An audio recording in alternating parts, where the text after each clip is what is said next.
Alright, so in this video we're going to finish off all the different damaging types that we have been working on. So all we have to do is the missile launcher and the flamethrower.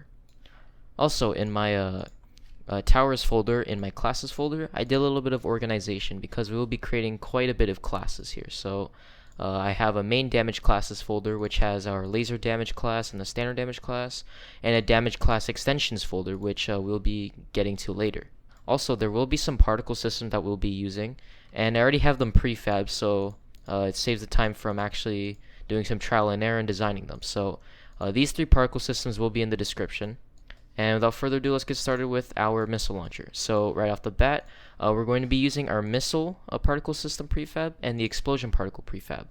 So in the missile launcher prefab, we're going to put our missile particle system underneath the tower head, and it's going to be set at this position right at where the barrel is. So the missile particle system basically shoots a rectangular prism that goes really quickly, and it just instantly gets destroyed as soon as it hits an object with the given layers that I have inside of the collision tab. So here, make sure that your layers line up. If they don't, you may have to set them up on your project depending on what you have there. And make sure that send collision messages is on your particle system for the missile system, since we need to have this in order for us to know when our missile here collided with a certain object. So yeah, that is the missile particle system. Now the next system we're going to use is the explosion particle system. You're just going to put this underneath the missile launcher itself, and this is what we're going to manipulate whenever our missile hits a certain object. So with these two particle systems, we can just apply the prefab changes, and now we're going to create a new class. So this class is going to be called missile damage. On our missile particle system, once it fires, we're going to have a class attached to here that is going to be listening for the collision events. So we're going to need to create another class, this time in the damage class extensions folder that I created here. And we can just simply call this Missile Collision Manager. And once you have those two classes created, you could just first go to your missile launcher, and we're going to add the missile damage class to this. And on the missile particle system itself, the prefab, we're going to add the missile. We are going to add the Missile Collision Manager class to it. So now we can apply the changes again, and we can get coding. So the first thing that we're going to do is in our missile damage class, we're basically just going to copy our standard damage class code over into our missile damage class, since the standard damage code is basically universal amongst the different damaging types. It's really what goes on in the damage tick that varies.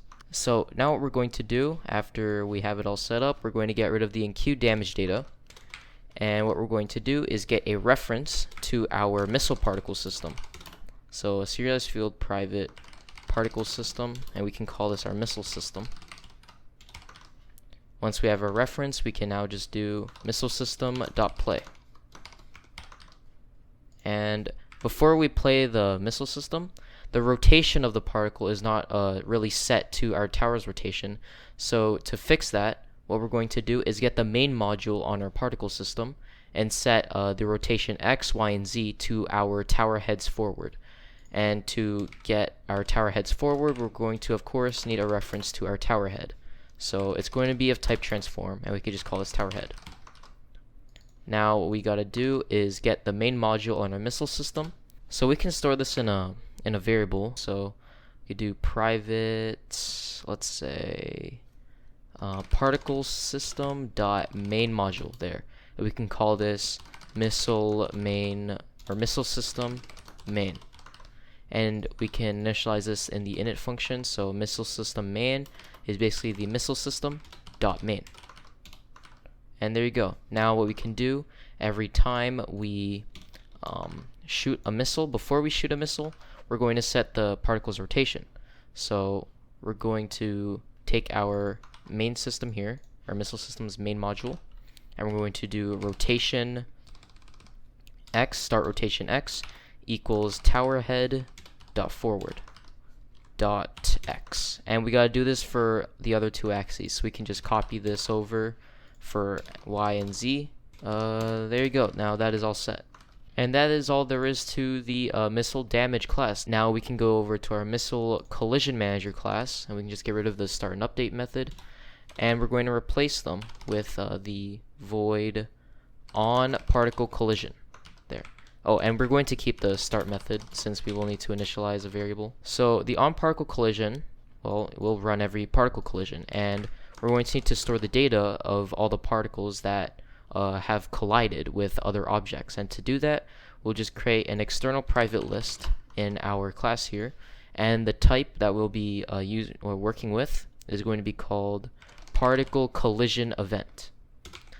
And this will hold the intersection point, like what object it hit, and all the data that we need in order for this to work. So we can just call this, let's call this missile collisions. And we're also going to need a reference to our explosion particle system. So particle system, and this will be called our explosion system. And we'll basically just set the position of our explosion system to the position of where our particle collided. So of course we need to take our missile collisions list here and initialize it. And we'll also need a reference to our missile system so we can actually get the collision events. So private particle system, missile system, and in our on particle collision, we're going to now populate our list. So missile collisions equals missile system dot get collision events, and for the first game object, we're going to pass in the other that is attached onto our function here, and we're going to put our list inside. Oh, and we don't need this equals since this actually returns an integer, and the way it populates the list is by passing the list that we want to have the different particle collisions as a parameter in this function. Alright, so once we have all the particle collision events, we can now just iterate over each particle collision event, so we can use a for loop for this. So now what we're going to do is create a collider array, and this collider array is going to store enemies that we found in a physics.overlap sphere check with the given radius. So we could do collider array, and we can call this enemies in radius, and this will be physics.check or overlap. Yeah, overlap sphere. And the position is going to be our missile collisions collision event dot intersection, and our radius is going to be we can have this defined here, so we can create another serialized private field of explosion radius, and we could pass this in as a parameter. And once Unity is finished getting all of the enemies within a certain radius, then we can just iterate over each of them. Oh, and we're also going to need a layer mask of the enemies. So to do that, we can store a reference to our main class here, which is our missile damage class. So we can get a serialized field private missile damage, and we can call this base class. And we can pass the layer mask over here, so we can serialize it. Yeah, so serialized field private layer mask, and call this enemies layer. There. Or make it, we have to make it public. So public. There, public layer mask enemies layer. And now we could just pass this in as the third parameter in our overlap sphere function. Alright, so we have all of our enemies, but I do not want to do a bunch of get component calls in the same frame. I want to prevent that. So to do that, we're going to go to our entity summoner class over here, and we're going to create another dictionary.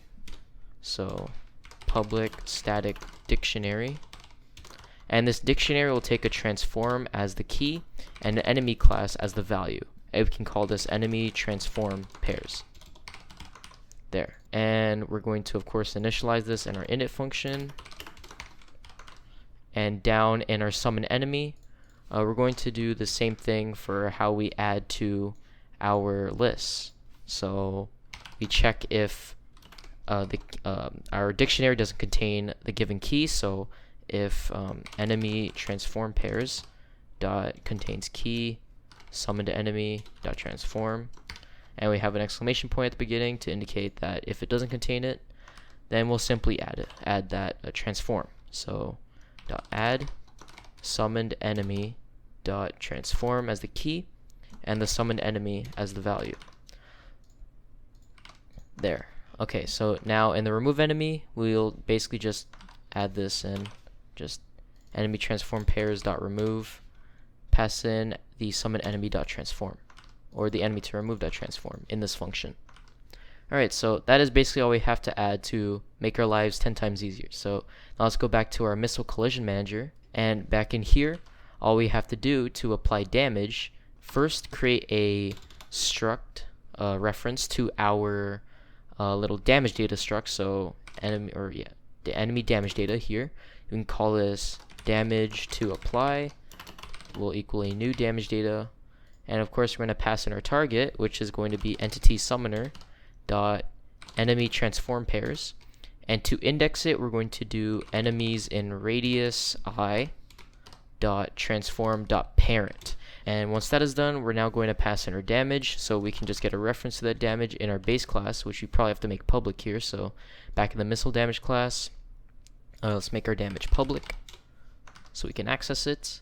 And back in our missile collision manager, we can just put in that damage parameter, and the resistance will of course be this given enemy. So instead of having to copy this code over, we can just create a reference. So we can call this enemy to damage equals the dictionary index, and then we can pass this in, and then its resistance. And after we create our struct, we now have to put this into the damage queue. So we do game loop manager .enqueue damage data and pass in our damage to apply. Oh wait, and we also have to play our explosion system when our missile collides. So to set the position of the explosion system, what we're going to do is in our loop here, we're going to do explosion system to transform.position equals the missile collisions intersection, and then we'll just play the system. So explosion system.play, and since the particle system, I have it set into simulate in world space, we can just set the position played on one frame and then move it again, since the particles will not have to be following its origin, since once again it's in world space simulation. And yeah, now that is all for the missile code. So now if we go back into Unity to set up some parameters. Alright, so back in Unity we're going to set up the enemies layer to be on enemy, and we're going to set up our missile system here. So we're going to assign the tower head also, and the damage, that's already going to be set in the init function, so we could probably hide that later. Now in the missile collision manager, we're going to assign the base class, which is basically the main parent objects, the explosion system, the missile system, which we just drag from the same game object, and we can set it to have an explosion radius of 3. So for the missile launcher, it has a damage of 5, half fire rate, and a range of 5. The kind of the standard statistics for a missile launcher. So yeah, now we can just delete the missile launcher from our scene, hit save, go to the game and hit play. If we now place down a missile tower, it's going to shoot a missile, and there you go. You could see how it is absolutely demolishing the cubes. Okay, so that was the missile tower. Now we're going to finish off with the flamethrower. So right off the bat, I set its range down to 2. I don't want to give it too much of a range because, you know, the particle system can be pretty limited with how far the particles can go. So yeah, set it to a range of 2. And now what we're going to do is add in a collider onto the tower head. Or actually an empty game object first. So we're going to create an empty game object, and this will be the fire trigger pivot. And this fire trigger pivot is basically going to be what we can scale to increase the size of our little volume for our flamethrower effect trigger. So just create a cube, get rid of its render and filter, and now you have an empty collider that we can mess around with. So the Y value is going to be 0.3, and the Z value is going to also be 0.3, so it kind of matches how big the barrel is on our flamethrower.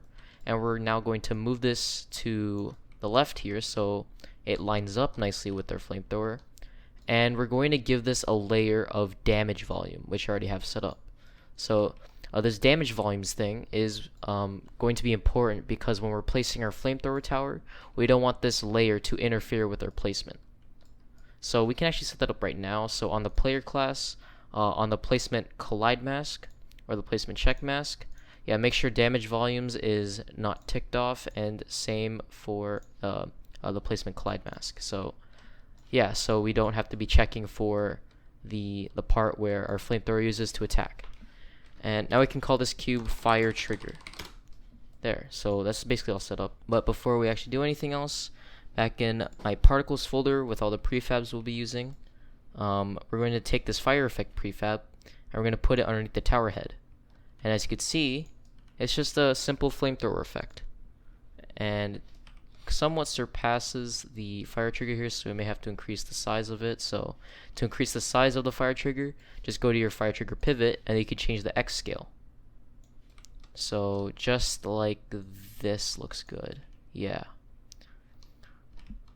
that's a good collider size. It matches the particles, so, and it matches the range also.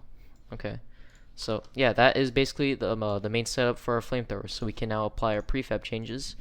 And now what we're going to do, back in our towers folder for our classes, we're going to create our C# class for flamethrower damage. And in the damage class extension, this will be, we're going to create a class for our fire trigger here that will check for any colliders that pass through its own colliders, so we can apply this fire effect that we want. So create a new C# script that we can call this fire trigger manager. And now what we can do is just apply this onto our fire trigger game object here. And once that is done, we can now apply our prefab changes. And also don't forget to put your flamethrower damage class on it and apply the prefab changes. Save, and now we can get coding. Alright, so we're going to create a new class in our game loop manager that we will be using, and it will be called effect. And this effect class will basically contain all the data we need for any effects that we will apply to our enemies. And it's going to take in 5 variables. The first variable will be a string, and this will be called the effect name. And this will help us prevent from accidentally stacking multiple effects on the same enemy. After that, we're going to create a public float for damage, a public float for expire time, a public float for damage rate, and a public float for damage delay. And now we can create a constructor for our effect class. So this will take a little bit since we have quite a few variables.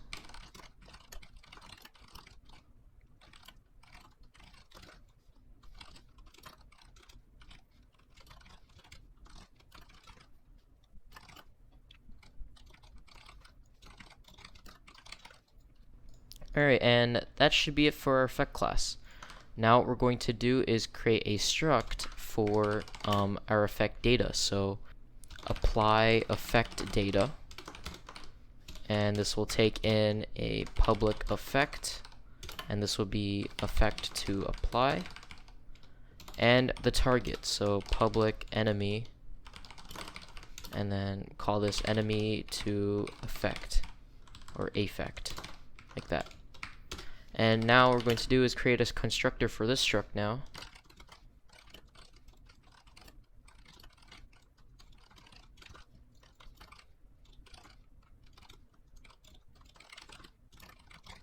Alright, and there you go. That is our apply effect data, all done now. Now what we gotta do is go all the way back to the top of our game loop manager, and we're going to create a private static queue. And this will be of effect data. So apply effect data, and this will be called effects queue. Yeah. And of course, we're going to initialize this in our start function. And we're now going to work on our apply effects part of our game loop. Now all we're going to do is just do basically the same code over here. So we can just copy this over and do effects to apply, or effects queue. Check if it's less than this. just swap out some parts of this code here.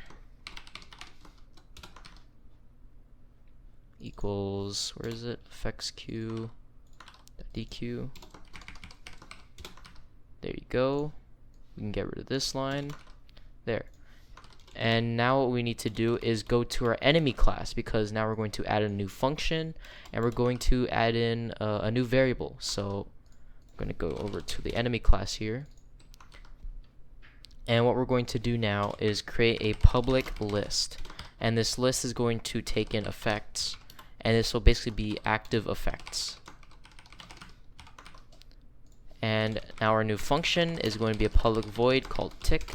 And in here, we're just going to delegate all of our active effects, you know, subtract the expiry time and all of that fancy stuff. So now what we're going to do is every time it ticks, we're going to go over all of our effects here. So for an I is equal to 0, I is less than the active effects count, I plus plus. And now we're going to do a check on the expiry of our active effect. So if active effects I dot expire time is greater than 0, then we will be doing all the damage and all that stuff. So we're going to do if active effects I dot damage delay is greater than 0, then we'll simply subtract it by time.delta time. Time.delta time. If it isn't, then we'll apply damage to ourselves. So we'll do game loop manager dot enqueue damage data, new damage data, new enemy damage data. There you go. And in here we'll pass in this to indicate we're damaging ourselves here. And the damage is going to be the current active effect. So active effects dot damage, and the resistance will just be 1 to indicate no resistance whatsoever. And after that, we're going to reset our damage delay. So active effects I.damage delay equals 1 divided by the current active effect dot damage rate. And there, once that is all done, we're going to subtract the expire time by time.delta time. So do expire time minus equals time.delta time. And after this whole loop, we're going to call a function to remove all of the current active effects that have an expire time that is less than or equal to 0. So we'll do active effects.remove all, and we'll do a little predicate here, so x to indicate a little temporary variable for a list here, or a list that the function is going over, and we'll do x dot where is it, expire time is less than or equal to 0. And yeah, that is basically all for that tick function. And now before we get out of our enemy class here, we're going to have to, of course, initialize our active effects list, just like so. And back in the game loop manager, we're going to have to create a function that will allow us to apply effects to enemies using that enemy effect queue. So public static void enqueue effects, or effect to apply. And this will pass in a apply effect data, and we can call this effect data. And we're basically just going to go to our effects queue. So effects queue dot enqueue, and we'll pass in our effect data. And there you go. Now in our apply effects part of our code, after we do our dequeuing of that given effect data, we're now going to actually add the effect to the enemy's active effects list. So we'll do current damage data dot enemy to effect dot active effects dot add, and we'll pass in our current damage data dot effect to apply. But before we actually apply this effect, we're going to have to check if the current active effects does not have an effect with the same name. Therefore, basically meaning make sure that we will not put effects of the same type just all on the same enemy, and that would be pretty bad. That's basically just a very weird bug. So to check if the enemy that we are going to affect doesn't have the effect we're trying to apply, we could just do a list.find. So we'll do where is it? Yeah. Current damage data enemy to effect, and we'll get the current active effects, and we'll do .find. And to get our match, it's going to take another predicate, so x as our little temporary list, and we'll do x dot effect name is equal to our current damage data dot and effect to apply dot effect name. And if this returns a null, then we can add the effect. But if it doesn't, then we'll simply just ignore adding the effect. Actually, what we could do, if it doesn't return null, then we can actually reset the time. So we can just store this in a variable actually. So effect, we can call this effect duplicate. Pass this in here, and we can check if it's equal to null. And if it is null, then we'll add the effect. But if it isn't null, then we can reset the time. So effect duplicate dot where is it? Expire time equals our current damage data effect to apply expire time. There. So if a flamethrower is constantly barraging the same enemy, instead of it just not doing anything, we can just simply reset the time. Alright, now after we apply our effects, we're going to now tick the enemies so the effects actually do something. So to do this, we could just do a for each loop on all the enemies. So enemy, and we can call this current enemy in the entity summoner dot enemies in game. We'll just do current enemy dot active or dot tick there. And there you go. We have now successfully implemented effects into our game loop and on our enemies. Now back in our flamethrower damage class, we can now actually work on the flamethrower trigger and all that stuff. So we're gonna of course copy the code from the standard damage class again, but this time we're going to get rid of the need for a delay. We're just going to check if the target exists. We don't need the delay, we only need the fire rate and the damage, so we can get rid of this. And of course we're going to need a reference to our given collider, so serialized field private collider, and we can call this fire trigger. And if a target exists, then we're going to enable our fire triggers. So fire trigger.enabled is equal to true. Actually, what we can do is just fire trigger is equal to target does not equal to null. So if the target does not equal null, then it will return true, therefore making our fire triggers enabled. And if the target does not exist, then we'll set it to false. We will, however, underneath this, have to mess around with our flame effect. So serialized field private particle system. You can call this our fire effect.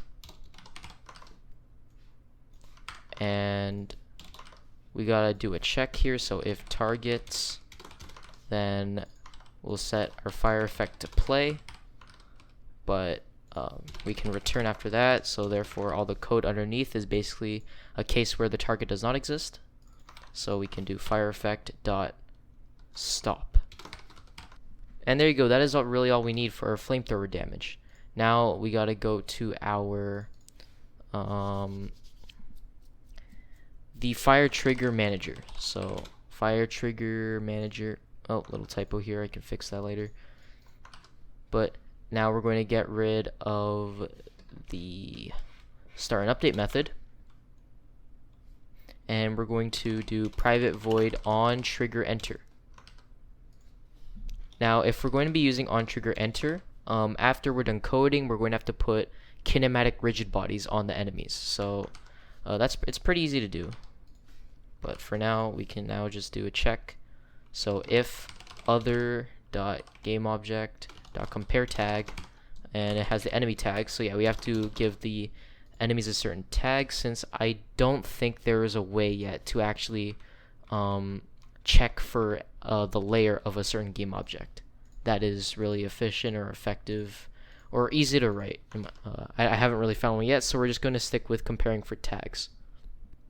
Alright, so now we're just going to check if the collider that our fire trigger managed to intersect with is an enemy. If it is an enemy, then we're going to apply our fire effect. So we're going to need a reference to our base class, so we have the data to actually apply damage. So we can do CSS field private flamethrower damage and call this our base class. And what we're going to do now is create a new effect. So effect, and we'll call this flame effect, equals a new effect. The effect name will just be called fire. The damage rate will be the base class dot fire rate. So we're gonna have to make some fields public here. So flamethrower damage, let's make our fire rate public and our damage public. And to hide these in the inspector, there is actually an attribute that we can add. It's hide in inspector. Just add these before our public variables so we don't see them. And in our fire trigger, now we could just do base class dot fire rate for, or dot damage, yeah, for the damage rates, and for the damage itself, dot fire rate there. And for the damage itself, we'll do base class dot damage. And for the expired time, let's have the enemies stay on fire for 5 seconds. Alright, now with our new effect, we're going to have to create a an apply effect data. So apply effect data, and we'll call this effect data. Yeah, effect data, and this will simply just be the other. So we can index the transform once again. So we're going to go over to our entity summoner. So entity summoner dot enemy transform pairs, and we'll index the other dot transform dot parent. And once that is done, we can now put our flame effect as the second parameter. And as a last step, we're now going to do game loop manager dot enqueue effect to apply, pass in our effect data, and there you go. We are now done with our flamethrower. So if we just save all and we go back into Unity and we set up all of our variables here. So on the flamethrower damage, we add our fire effect and our fire trigger here. And on our fire trigger itself, we're going to assign the base class to it. And now we have to go set our collider to trigger. So our box collider on the fire trigger, set that to is trigger, set it to true. And now we're going to have to go to our basic enemy here and give it the enemy tag. So yeah, give it an enemy tag so it will work properly. And we're going to have to go to its cube game object and give it a rigid body that has is kinematic set to true. And once that is all done, we can now just apply all the changes onto our flamethrower, and we can get rid of him in our scene. And now if we go hit play and we place down a flamethrower and we go to our enemies here, you could see how their health is starting to go down. You could see, let's keep track of this enemy here. Look, its health is going down by 1 each time, and the enemies are actually dying over here because of the fire effect. I found that pretty weird. The particle system was just not playing for a little bit. Alright, so I figured out, in our flamethrower damage class, the reason why we can't really see our particles is because we keep on calling the play function basically every time it ticks, and it's not giving the particle system time to actually let any particles out for it to work properly. And since it's being played in local space, it's going to be completely reset every time we call play. So we have to do a quick check to check if the fire effect is not playing. So we do fire effect dot is playing, and we put our exclamation point at the beginning to check if it's not playing, and if it's not playing, then we just play. So there, yeah, now I fixed it. So now if we go back into Unity to test once again, place down my flamethrower tower, and there you go.